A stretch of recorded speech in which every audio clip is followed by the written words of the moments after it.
എൻ്റെ പേര് സോണിയ. ഞാൻ അഴീക്കൽ ഇടവകയിൽ നിന്നാണ് വരുന്നത്. കൃപാസന മാതാവിൻ്റെ സാക്ഷിയായിട്ട് എന്നെയും എൻ്റെ കുടുംബത്തെയും ഉയർത്തിയതിന് ഈശോയ്ക്കും അമ്മയ്ക്കും 1000 നന്ദി. എൻ്റെ കല്യാണം കഴിഞ്ഞിട്ട് 7 വർഷമായി കുഞ്ഞുങ്ങളുണ്ടായിരുന്നില്ല. ആദ്യത്തെ 7 വർഷത്തിനുള്ളിൽ എനിക്കൊരു 5 തവണ അബോർഷൻസ് ആയിട്ടുണ്ട്. ആദ്യത്തെ 2 തവണ ബ്ലീഡിംഗ് ആയിട്ട് പോകുമായിരുന്നു. പിന്നീടുള്ള 3 തവണ എനിക്ക് എക്ടോപിക് പ്രഗ്നൻസി ആയിരുന്നു. ആദ്യത്തെ എക്ടോപിക് പ്രഗ്നൻസി ആയപ്പോൾ അത് ലൈവ് ബേബി ആയിരുന്നതുകൊണ്ട് എനിക്കൊരു സർജറി ചെയ്യേണ്ടി വന്നു. എൻ്റെ റൈറ്റ് സൈഡിലുള്ള ഫലോപ്പിയൻ ട്യൂബ് മുറിച്ച് മാറ്റി. അതിനുശേഷം എൻ്റെ ഫെർട്ടിലിറ്റിയുടെ ചാൻസ് ഒരു 50% ആയിട്ട് കുറയുമായിരുന്നു. പിന്നീട് എനിക്ക് ഒരു ഫലോപ്പിയൻ ട്യൂബാണ് ഉണ്ടായിരുന്നത്. അത് കഴിഞ്ഞ് പിന്നീടുണ്ടായ 2 പ്രഗ്നൻസിയും എൻ്റെ മറ്റേ ഫലോപ്പിയൻ ട്യൂബിൽ തന്നെ ആയിരുന്നു. അപ്പോൾ ഡോക്ടേഴ്സൊക്കെ എന്നോട് IVF ചെയ്യാൻ വേണ്ടിയിട്ട് പറഞ്ഞു. ഏജ് കുറവായിരുന്നതുകൊണ്ട് അത് സക്സസ്ഫുൾ ആകാനുള്ള സാധ്യത കൂടുതലാണ്, അതുകൊണ്ട് താമസിപ്പിക്കാതെ IVF ചെയ്യണമെന്നായിരുന്നു അവർ പറഞ്ഞത്. അപ്പോൾ എനിക്കും ഹസ്ബൻഡിനും IVF ചെയ്യാനായിട്ട് പ്രത്യേകം താല്പര്യമൊന്നും ഉണ്ടായിരുന്നില്ല. ഞങ്ങൾ പ്രാർത്ഥനയിലായിരുന്നു വിശ്വസിച്ചിരുന്നത്. അങ്ങനെ ഇരിക്കുമ്പോഴാണ് ഉടമ്പടിയെപ്പറ്റി ഞങ്ങൾ കേൾക്കുന്നത്. അമ്മയാണ് എന്നെ ഇവിടെ ഉടമ്പടി എടുക്കാനായിട്ട് ആദ്യം കൊണ്ടുവന്നത്. 2023 ജാനുവരി 29 ഞാൻ ഉടമ്പടി ആദ്യമായിട്ട് എടുക്കുന്നത്. ഉടമ്പടി എടുത്ത ശേഷം എനിക്ക് 1 തവണ കൂടി ഒരു എക്ടോപിക് പ്രഗ്നൻസി ഉണ്ടായിരുന്നു.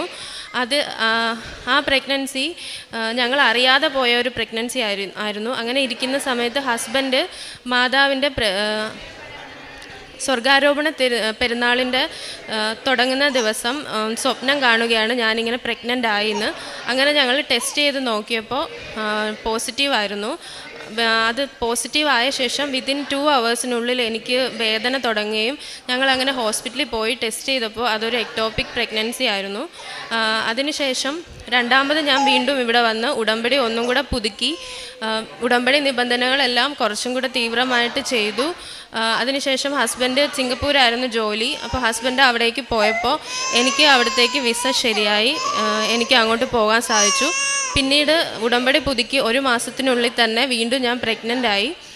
അത് പ്രഗ്നൻ്റ് ആയ സമയത്ത് ഞാൻ സിംഗപ്പൂരിലായിരുന്നു ഉണ്ടായിരുന്നത്. അവിടുന്ന് നാട്ടിൽ വന്ന് ആ സമയത്ത് ഞങ്ങൾ ബൈബിൾ വായിച്ചപ്പോൾ മാതാവ് പ്രത്യേകമായിട്ട് എനിക്കൊരു വചനം തന്നിരുന്നു.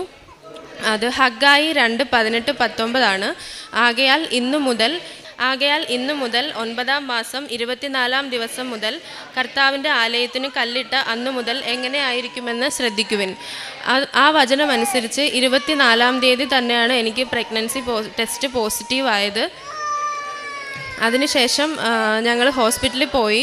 ഡോക്ടേഴ്സ് സ്കാനിങ് ഒക്കെ ചെയ്തപ്പോൾ അവർക്ക് എല്ലാവർക്കും ഭയങ്കര അതിശയമായിരുന്നു. ഈ 2 തവണ എക്ടോപിക് പ്രഗ്നൻസി ആയ ട്യൂബിൽ കൂടെ തന്നെ ഇത് യൂട്രസിൽ എത്തി എന്നുള്ളത് അവർക്കൊന്നും വിശ്വസിക്കാൻ പറ്റിയിരുന്നില്ല. അതിനാൽ തന്നെ അവർ സെക്കൻഡ് ഒപ്പീനിയൻ എടുത്തു. വേറെ ഡോക്ടേഴ്സിനെ കൊണ്ട് 2-3 തവണ സ്കാനിങ് ഒക്കെ ചെയ്താണ് എൻ്റെ പ്രഗ്നൻസി കൺഫേം ചെയ്തത്.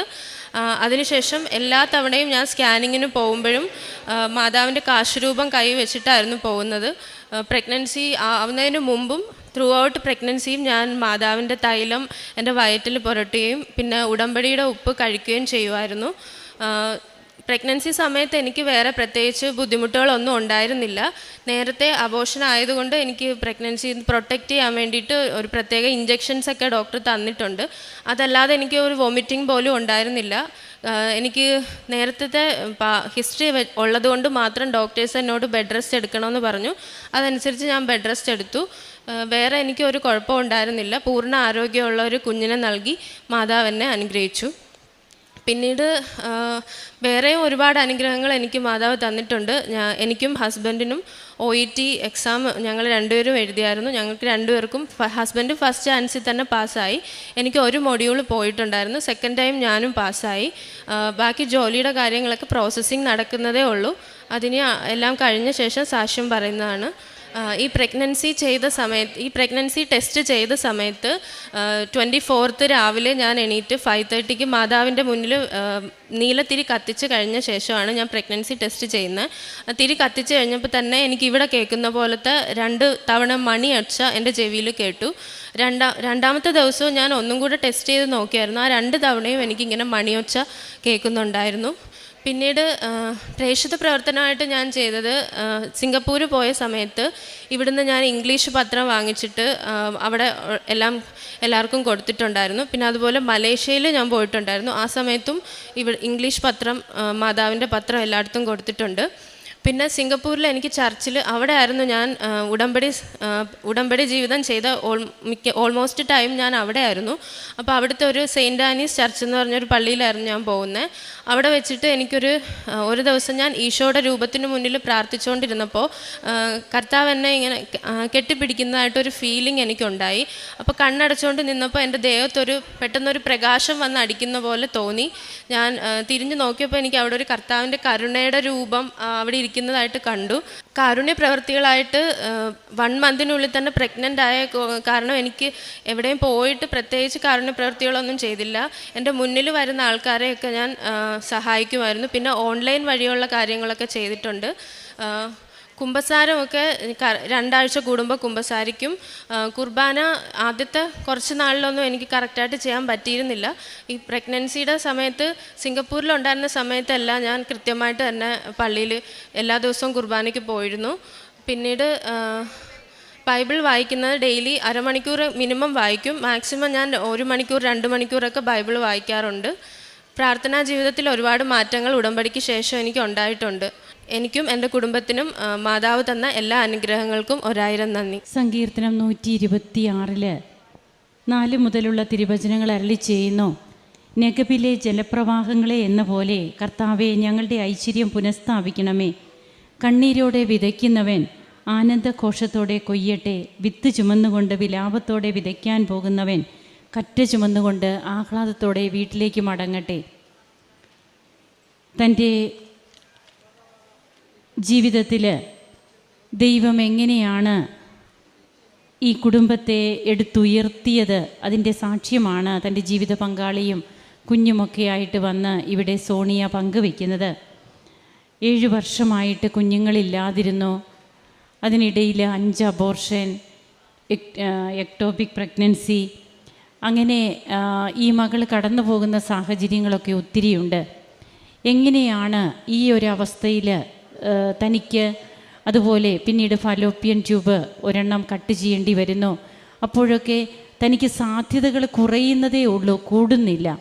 ഇങ്ങനെയുള്ള അവസരത്തിൽ ഉടമ്പടി നേർച്ച വസ്തുക്കളും ഉപയോഗിക്കുമ്പോഴും എങ്ങനെ കണ്ണീരോടെ വിതയ്ക്കുന്നവൻ സന്തോഷത്തോടെ കൊയ്യുന്നു എന്നുള്ള തിരുവചനം അന്വർത്ഥമാകുമാറ് തൻ്റെ ജീവിതത്തിൽ ഒരു കുഞ്ഞിനെ ലഭിച്ച അനുഭവ സാക്ഷ്യവും, അതുപോലെ എങ്ങനെയാണ് പരിശുദ്ധ അമ്മയുടെയും ഈശോയുടെയും ഒക്കെ സാന്നിധ്യം തനിക്ക് കൂടുതൽ അനുഭവിക്കുവാൻ കഴിഞ്ഞത്, ഉടമ്പടി തന്നെ എങ്ങനെ മറ്റൊരു വ്യക്തിയാക്കി മാറ്റി, പ്രാർത്ഥനാ ജീവിതത്തിൽ ആത്മീയ ജീവിതത്തിലൊക്കെ തനിക്ക് വന്ന മാറ്റങ്ങൾ, അങ്ങനെ ആത്മീയ ജീവിതത്തിൽ വരുന്ന മാറ്റങ്ങൾ അത് വ്യക്തികളെ പിന്നീട് എങ്ങനെയാണ് കൂടുതലായിട്ട് സ്വാധീനിക്കുക, അതവരെ ക്രിസ്തുവിൻ്റെ സ്നേഹത്തോട് എങ്ങനെ കൂടുതൽ അടുപ്പിക്കുന്നു.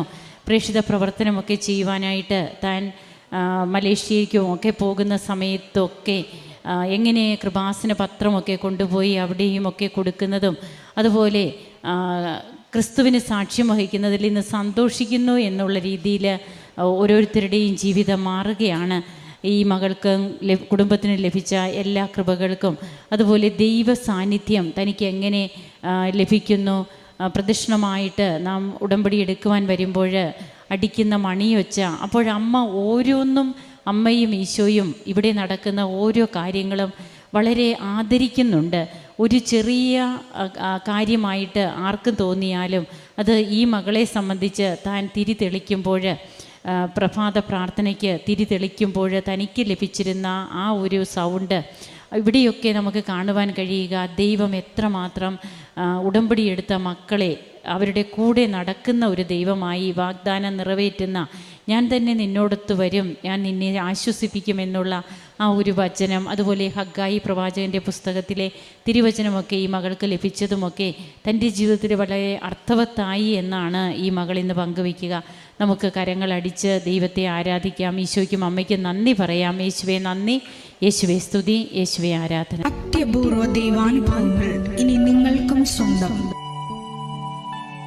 ഈ യൂട്യൂബ് ചാനൽ ഇതുവരെ സബ്സ്ക്രൈബ് ചെയ്തിട്ടില്ലെങ്കിൽ ഇപ്പോൾ തന്നെ സബ്സ്ക്രൈബ് ചെയ്യുക. ഈ വീഡിയോ ഇപ്പോൾ തന്നെ നിങ്ങളുടെ സുഹൃത്തുക്കൾക്ക് ഷെയർ ചെയ്തുകൊണ്ട് കർത്താവിൻ്റെ പ്രേക്ഷിതരാകുക.